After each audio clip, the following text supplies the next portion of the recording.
Hello. Welcome to this new lesson. Today, I'm going to tell you how to create this circular animation without using curves or empties or anything like that. If you want your object to orbit around a specific axis, you add the modifiers to the other two axes. For example, the default cube orbits around the z-axis, so I added the modifiers to the x-axis and the y-axis. We don't add anything to the z-axis. You can change the radius of the circle by setting the amplitude value. The speed of the animation can be changed by changing the phase multiple value. To make a perfect circular motion, the two modifiers of the x and y axes must have the same amplitude values and the same phase multiple values. I'll explain that in detail, so let's get started by creating a new scene.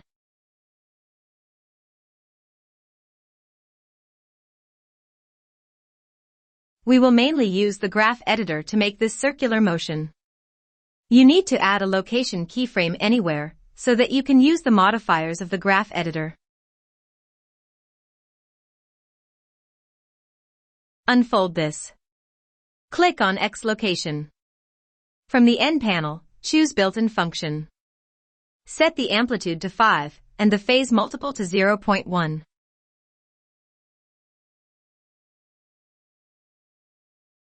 Copy the modifier.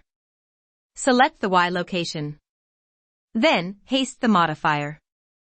Now, both modifiers have the same values, so you will get a perfect circular motion. You just need to set the second modifier to be cosine.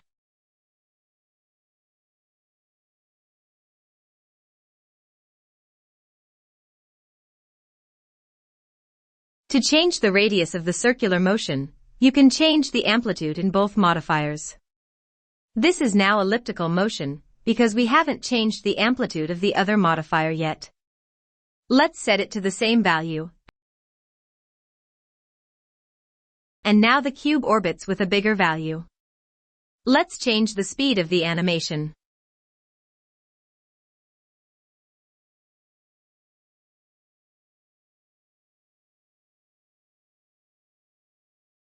You can achieve some cool effects by playing with the values.